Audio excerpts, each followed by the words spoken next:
Hi, I'm Lisa Bedford, the Survival Mom. Today I would like to talk to you about diversifying your financial assets. I am not a financial advisor. The last time I took a class in economics was way back in college, many years ago. I do not play a financial advisor on TV, nor did I happen to spend the night at Holiday Inn Express last night. However, I think I have some advice for you that is just common sense, and I do have a bit of that. A few weeks ago, when I was going through some old files around our house, I came across a letter that had been written to my mother-in-law by her brother-in-law, her sister's husband. And this man had done very, very well for himself in the stock market, and in fact, he worked for a very large financial investment company, retired quite well off. And as I was reading over his advice, he was advising her what types of bonds to buy and stocks, and he was talking about mutual funds, and diversification was a key word in this 3 or 4 page letter. Well, I started to think about that, and it struck me that his advice was very 20th century, meaning that it was very good advice, and actually a lot of it applies now. But times have changed.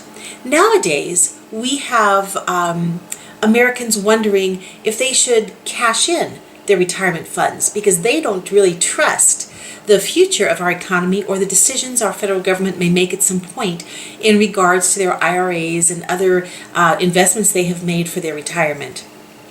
They're asking really hard questions for which there really are no easy answers. And as I was reading this uncle, he would be my husband's uncle, as I was reading this letter from him, the advice was good, it made sense, but it also dawned on me that this 21st century that we're living in is way different.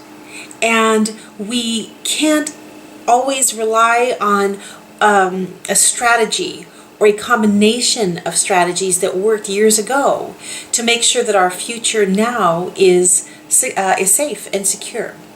So I began thinking about this whole diversification and the stocks and the bonds and getting into real estate and maybe some precious metals. And I realized that in fact, I have diversified my assets. And I'll bet you have too.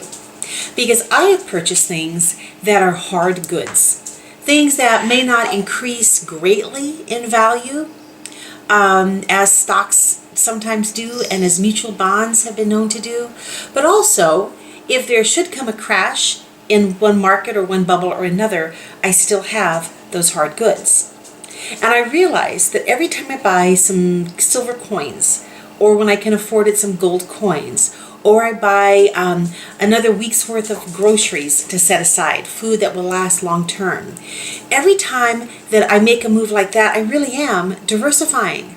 And maybe what you have done is the same thing. Maybe instead of relying on the stock market or relying on, buying real estate, homes for investments, the people who are flipping those, maybe what you've done is maybe buy a bit of farmland.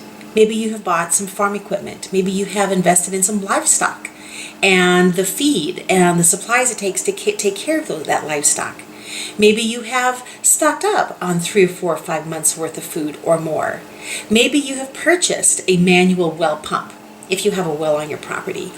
All of that is just diversification. It's just a different kind of diversifying your financial assets.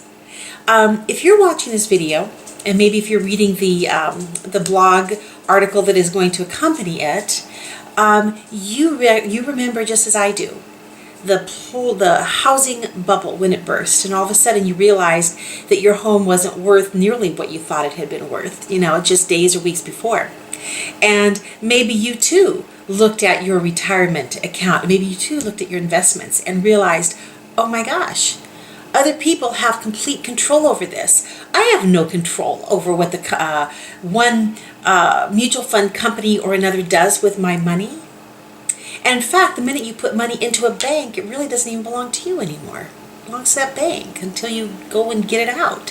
So when you diversify, as I've described, whether it's in farmland or food or livestock, physical silver or gold, all of that, you have control over it.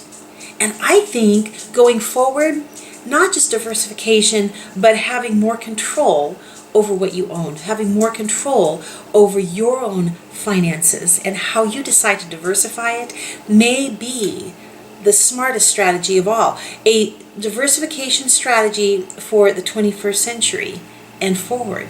So that is my financial advice to you. I am not a trained nor am I a paid financial advisor. Sometimes I just like to think that I have some common sense. I'm Lisa Bedford, the Survival Mom. Please visit my blog, www.thesurvivalmom.com.